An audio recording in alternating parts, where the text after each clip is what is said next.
Alright, what's going on? I hope everyone's having a great Friday. It's Jeff the Young Black Geek, and we are talking Chapter 20, Alliance of The Promised Neverland. Back-to-back fives. This chapter was like brazy, bro. This is the second best chapter of the series, and I hate to keep hyping this series up, for the simple fact that, like, you know, when you're doing something, you're like, it can't be that good. Every day I'm reading and I'm just like, bro, this chapter was so good, but it really has all been that good, which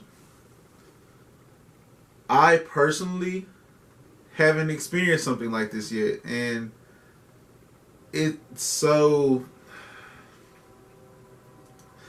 been fulfilling. It's been really fulfilling to read, where there's been so many twists and turns, but also consistent payoffs, and Shirai's writing style has been very fluent, in where the pacing has been nice, and we have a time frame that we're working on, and yes, we're a week out from the escape going down, and so I know I haven't done this in a while, but we are definitely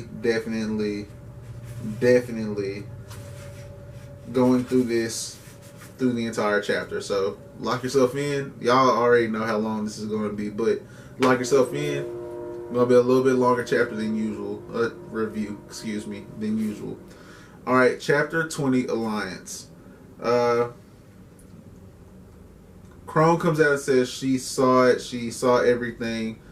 So would you like to join forces? Which leads you to believe that her plan is to escape. She has a second motive that we weren't intentionally aware of. Because if she saw it, and her original intention is to ship them out, that's enough to do it. But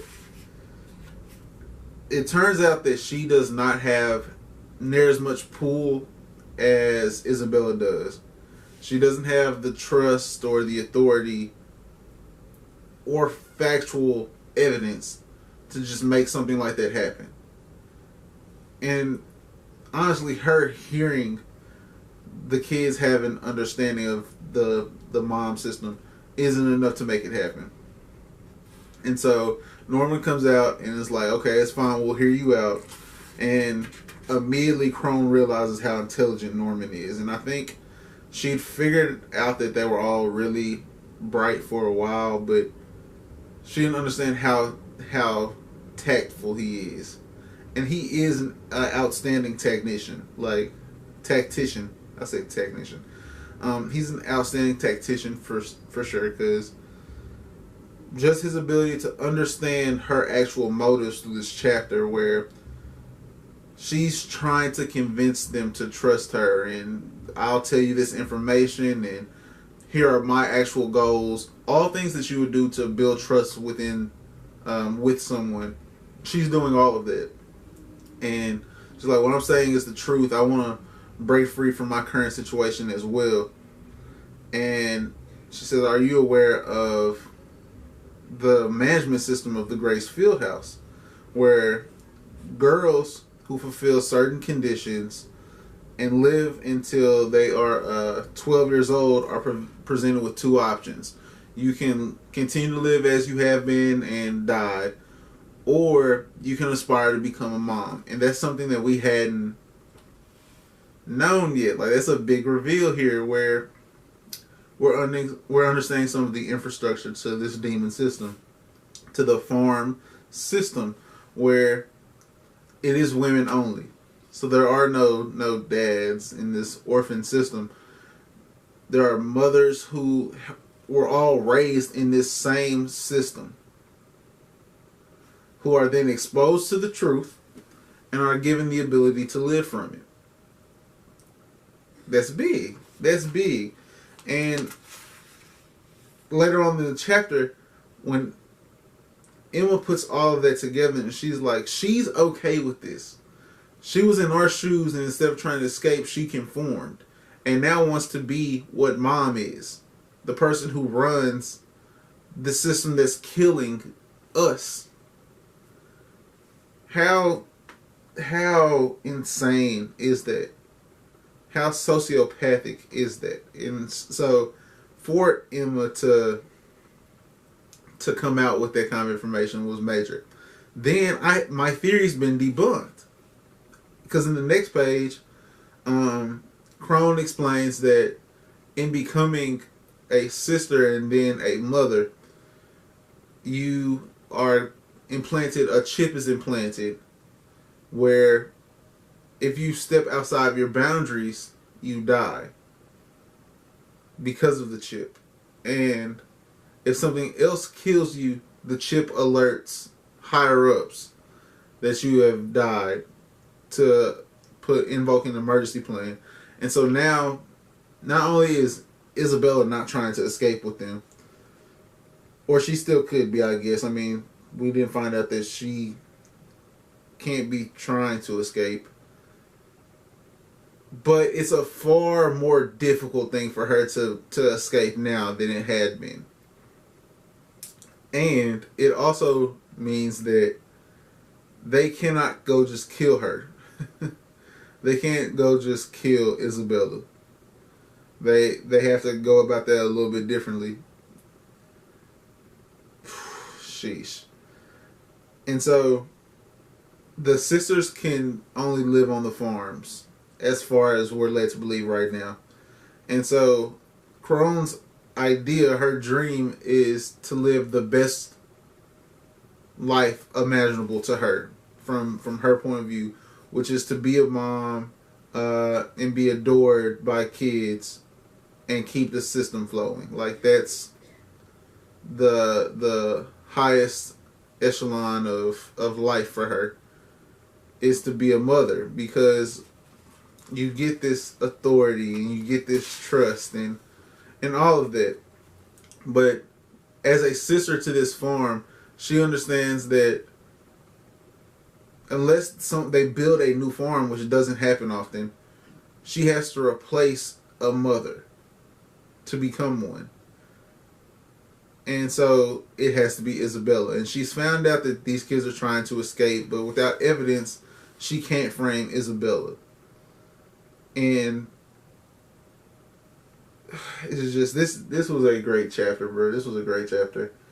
And so her way of convincing the kids is, if you all escape, then she'll get blamed. Y'all are gone. I get a new shipment of kids. She doesn't say that to them because she's understanding what they're thinking. But she gets a new shipment of kids to put the system back in place.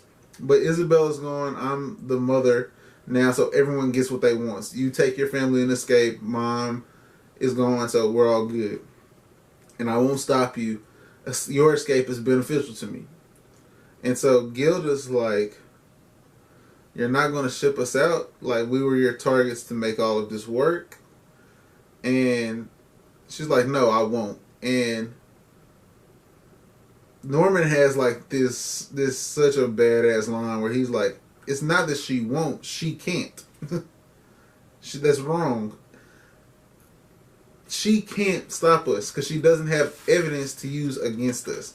So she's trying to get close to us so that she can have evidence to turn on us.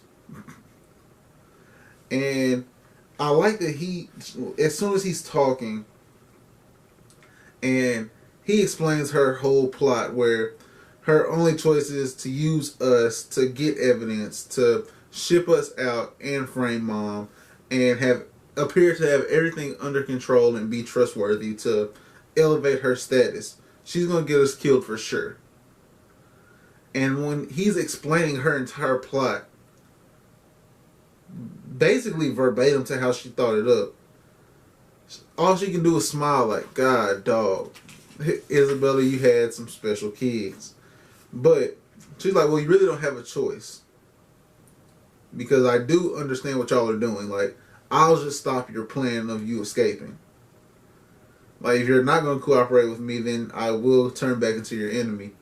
So let's just join forces. And as Norman's like, well, you probably could do this. So let's just agree to make this work for what it is.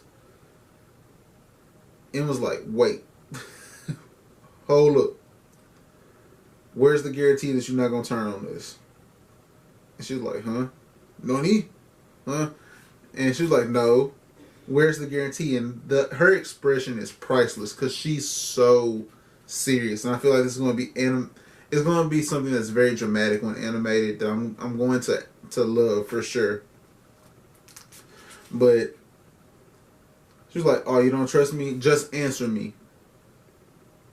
And she explains that Ray is the bargaining point because Ray is the only two-way street between all destinations. Like, Ray gets to and from everywhere.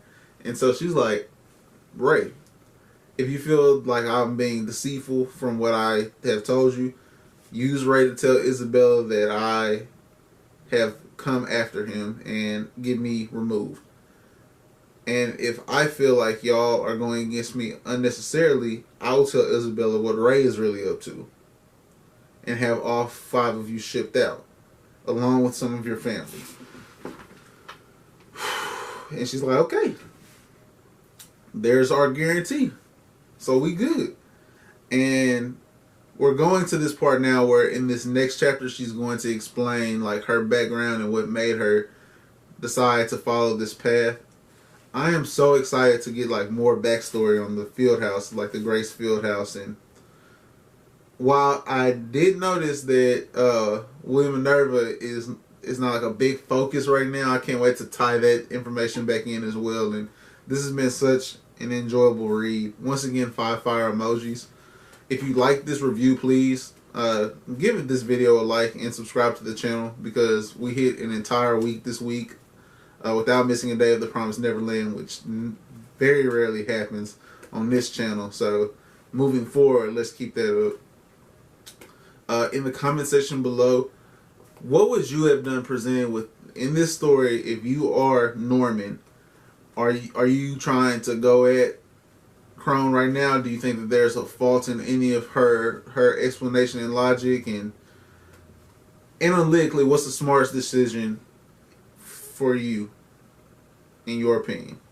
Going forward, check out the rest of the videos on the channel. We should have a couple of streams this weekend. Actually, nah, because my folks should be up here. We're doing Christmas with my family tonight and tomorrow night because we had traveled down to my wife's family and then my in-laws came back up. So we're still holidaying, you know, family is still traveling, and we're in the new year. The anime adaptation is coming out soon, so it's just been a huge time. Blessings to you and your loved ones. I hope everyone has a great Friday. Shout out because it's Friday. Peace.